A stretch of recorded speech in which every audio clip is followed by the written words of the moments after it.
Hi friends, welcome to Priya's food journey.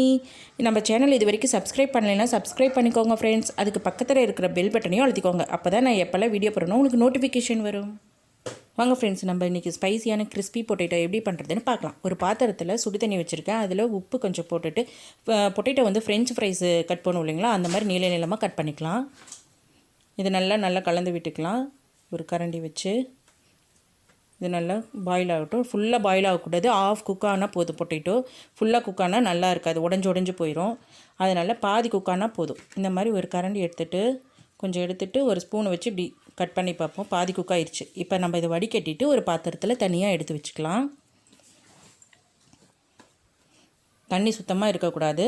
இது கூட ஒரு ஸ்பூன் மைதா மாவு, ஒரு ஸ்பூன் அரிசி மாவு ரெண்டையும் சேர்த்துட்டு நல்லா மிக்ஸ் பண்ணி தனியாக எடுத்து வச்சுக்கலாம். இது தனியாக எடுத்து வச்சுக்கலாம். வேறு ஒரு பாத்திரத்தில் ஒரு கப் அரிசி மாவு, ஒரு கப் மைதா மாவு, இதுக்கு தேவையான அளவு கொஞ்சமாக உப்பு சேர்த்திட்டு இந்த மாதிரி கலந்து விட்டுக்கலாம். கலந்ததுக்கப்புறம் கொஞ்சமாக தண்ணி ஊற்றிட்டு பஜ்ஜி மாவு கலப்போம் இல்லைங்களா, அந்த திக்னஸ் இருக்கணும். எல்லாத்தையும் நல்லா கலந்துக்கலாம். இப்போ கலந்தாச்சு. இப்போது அந்த பொட்டேட்டோவை நம்ம எடுத்து இதில் மறுபடியும் மிக்ஸ் பண்ணிக்கலாம். இந்த மாவில் இந்த மாதிரி லைட்டாக கலந்து விடுங்க, இல்லைன்னா உடஞ்சி போயிடும். இதை வந்து டீப் ஃப்ரை பண்ணி நம்ம எடுத்துக்கலாம். நீங்கள் ஒன்றா தனித்தனியாக இப்படி போட்டுக்கலாம், இந்த மாதிரியும் போட்டுக்கலாம். ஆனால் எல்லாம் ஒட்டி பிடிச்சிக்கும். நம்ம அதுக்கப்புறம் பிச்சை எடுத்துக்கலாம். அதையெல்லாம் பாருங்கள். இதை வந்து தனியாக ஒரு பிளேட்டில் எடுத்து வச்சுக்கலாம். நம்ம மறுபடியும் இதை டீப் ஃப்ரை பண்ணணும். 2 டைம்ஸ் பண்ணணும். இதை பாருங்கள், இந்த மாதிரி முறுமுறுன்னு வரும். இந்த கலர் ப்ரௌன் கலர் வந்தோடனே நம்ம எடுத்துக்கலாம். இந்த மாதிரி ஒட்டி இருந்தால் பிச்சை எடுத்துக்கலாம். வேறு ஒரு வானலியில் வெள்ளை எள்ளு வந்து ஒரு கப்பு சேர்த்துட்டு நல்லா வறுத்து தனியாக எடுத்து வச்சுக்கலாம். இதை இந்த மாதிரி கலர் கொஞ்சம் லைட்டாக சேஞ்ச் ஆனோன்னு எடுத்துக்கலாம். அதே கடாயில் கொஞ்சமாக எண்ணெய் ஊற்றிட்டு பூண்டை வந்து குட்டி குட்டியாக கட் பண்ணி வச்சுருக்கேன். அதை இதை கூட போட்டுட்டு பச்சை மிளகாவை ஒரு 3 பச்சை மிளகா நீளமாக கட் பண்ணியிருக்கேன். அதையும் இது கூட சேர்த்திக்கலாம். பூண்டு வந்து இந்த மாதிரி ப்ரௌன் கலர் ஆகணும். அதுக்கப்புறம் இந்த வெள்ளை எள்ளை வந்து இது கூடயே சேர்த்துட்டு நல்லா மிக்ஸ் பண்ணிக்கலாம்.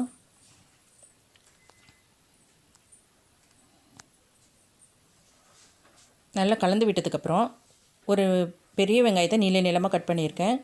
ஒரு அரை குடமிளகாவை நீளமாக கட் பண்ணியிருக்கேன். ரெண்டும் ஒரு 3/4 வேகட்டும். அது வரைக்கும் நம்ம இந்த மாதிரி கலந்து விட்டுருக்கலாம்.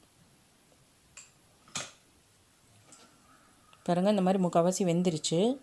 இது கூட கொஞ்சமாக ஒரு அரை ஸ்பூன் சர்க்கரை சேர்த்திட்டு நல்லா மிக்ஸ் பண்ணி விட்டுக்கலாம். இது கூட கொஞ்சமாக சோயா சாஸு போட்டுட்டு நல்லா மிக்ஸ் பண்ணிக்கலாம். உங்களுக்கு எந்த அளவுக்கு ஸ்பைசி வேணுமோ அந்த அளவுக்கு ரெட் சில்லி சாஸும் நம்ம சேர்த்திக்கலாம். போட்டுட்டு இதையும் நல்லா மிக்ஸ் பண்ணி வச்சுக்கலாம். இது கூட பிளாக் பெப்பர் கொஞ்சம் சேர்த்திக்கலாம். இப்போ இது கொஞ்சம் வேகட்டும். அது வரைக்கும் நம்ம மறுபடியும் இந்த பொட்டேட்டோவை வந்து டீப் ஃப்ரை பண்ண போகிறோம். இந்த மாதிரி 2 தடவை வருத்தோம்னா இன்னும் முறுமுறுன்னு வரும். இதை நம்ம தனியாக எடுத்து வச்சுக்கலாம். இப்போ இதில் வந்து திக்காக இருக்குது பார்த்திங்களா, இதை கொஞ்சம் லூஸ் பண்ணிக்கலாம். நம்ம தண்ணி ஊற்றி இந்த மாதிரி கொஞ்சம் லைட்டாக லூஸ் பண்ணிவிட்டு ஒரு ஸ்பூன் அளவுக்கு கார்ன்ஃப்ளவர் மாவை தண்ணியில் மிக்ஸ் பண்ணி வச்சுருக்கேன். அதை நம்ம இதில் ஊற்றிட்டு இதையும் நம்ம நல்லா மிக்ஸ் பண்ணி விட்டுக்கலாம். இந்த திக்னஸில் இருக்கணும். இதுக்கப்புறம் அந்த பொட்டேட்டோவை நம்ம இது கூட சேர்த்திட்டு நல்லா கலந்து விட்டுக்கணும். அதுக்கு எல்லா அந்த இதில் எல்லாம் படுற மாதிரி நல்லா மிக்ஸ் பண்ணி விட்டுக்கலாம். இப்போ நீங்கள் ரொம்ப ஸ்பைசியாக இருக்குது, குழந்தைங்க சாப்பிட்றாங்கன்னா இதில் வந்து ஒரு ஸ்பூன் ஹனி ஆட் பண்ணிக்கலாம். இது டேஸ்ட்டு இன்னும் கொஞ்சம் டிஃப்ரெண்ட்டாக சூப்பராக இருக்கும். குழந்தைங்களும் விரும்பி சாப்பிடுவாங்க இந்த மாதிரி ஹனி போடும்போது. இது வந்து அப்படியே ரெஸ்டாரண்ட் ஸ்டைலில் இருக்கும் இந்த கிறிஸ்பி பொட்டேட்டோ. அவ்வளோதான் ஃப்ரெண்ட்ஸ், சூப்பரான ஸ்பைசி கிறிஸ்பி பொட்டேட்டோ ரெடி ஆகிடுச்சு பாருங்கள். இது ஒரு பவுலில் நம்ம ட்ரான்ஸ்ஃபர் பண்ணிக்கலாம். இந்த வீடியோ உங்களுக்கு பிடிச்சிருந்தா ஃப்ரெண்ட்ஸ் அண்ட் ஃபேமிலி கூட ஷேர் பண்ணிக்கோங்க friends. Tata, bye bye, take care.